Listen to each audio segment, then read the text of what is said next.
အားလုံးပဲမင်္ဂလာပါဗျာ PTV ကနေကြိုဆိုလိုက်ပါတယ်ကမ္ဘာဖလားပြိုင်ပွဲရဲ့32နှစ်အဆင့်ပွဲစဉ်တွေကဒီနေ့ညပထမဆုံးပွဲကိုတော့အင်္ဂလန်နဲ့ဒီယာကွန်ဂိုပွဲနဲ့စထားပါတယ်ဗျာဒီပွဲမှာအင်္ဂလန်တင်းဟာအုပ်စုတွင်ကစားခဲ့တဲ့ပွဲတွေမှာခန်းစစ်အလွန်မှာကြောပြီးလင်းမြန်းတဲ့တိုက်စစ်တွေရှိပါတယ်ဆိုတဲ့ဒီယာကွန်ဂိုအသင်းကိုတလုံးရှုံးဘော်ဒီချေးထိပေးထားတာကတော့ကြေးပြင်းတယ်လို့ကျွန်တော်အနေနဲ့မြင်မိပါတယ်သို့ပေမဲ့ကျွန်တော်ရဲ့အမြင်နောက်တစ်ခုကဒီယာကွန်ဂိုအသင်းရဲ့အမြင့်ဆုံးခရီးစဉ်ဟာ32နှစ်အဆင့်မှာပဲအဆုံးသတ်မယ်လို့ထင်တဲ့အတွက်ဒီနေ့ပွဲအင်္ဂလန်တင်းဟာပဲအနည်းဆုံး2ဂိုးပြည့်နေနိုင်မယ်လို့ထင်ပါတယ်နောက်ဆုံးကန်ဆိုးရင်တောင်2ဂိုးလောက်တော့ရမယ်ပြား90ပဲရှုံးမဲ့ပွဲပါဒီပွဲမှာအင်္ဂလန်ဘော်ဒီကိုကြိုက်ပါတယ်အင်္ဂလန်ဘော်ဒီတစ်မျိုးတည်းကိုပဲရွေးချယ်ထားပေးပါတယ်ဗျဒုတိယပွဲကတော့စီနီဂေါနဲ့ဘယ်လ်ဂျီယံပွဲပါ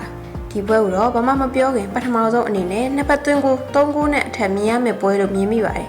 ဘယ်လ်ဂျီယံအသင်းဟာအုပ်စုနောက်ဆုံးပွဲအနေနဲ့ဩစတြေးလျတို့ကို9ဂိုးပြတ်သွင်းနိုင်ခဲ့ပေမဲ့ရှေ့နှစ်ပွဲမှာတော့အားရစရာခြေစွမ်းကိုမမြင်တွေ့ခဲ့ရသေးပါဘူးစီနီဂေါကတော့မရနာအုပ်စုကြောင့်သာရှုံးပွဲနှစ်ပွဲကြုံခဲ့ရပေမဲ့အရန်ရှော့တွက်လို့မရတဲ့အသင်းမှာဒီပွဲမှာလည်းမိနစ်90အတွင်းစီနီဂေါတို့ကလုံးဝမရှုံးနိုင်တဲ့ပွဲပါအနည်းဆုံးတရေတော့ရမယ့်ပွဲပါဒါကြောင့်ဒီပွဲမှာတော့ကျွန်တော်ရွေးချယ်မှုကစီနီဂေါဘော်ဒီနဲ့ဂိုးပေါ်နှမျိုးစလုံးကိုရွေးချယ်ထားပါရဲ့ဗျနောက်ဆုံးပွဲ USA နဲ့ဘော့စနီးယားပွဲစဉ်မှာတော့အင်ရှင် PP အရှိန်ဟုန်ကောင်းကောင်းနဲ့တက်လာတဲ့ USA အသင်းတို့ဟာအုပ်စုနောက်ဆုံးတူရကီပွဲမှာအဓိကကစားသမားအချို့ကိုအနားပေးခဲ့ပါတယ်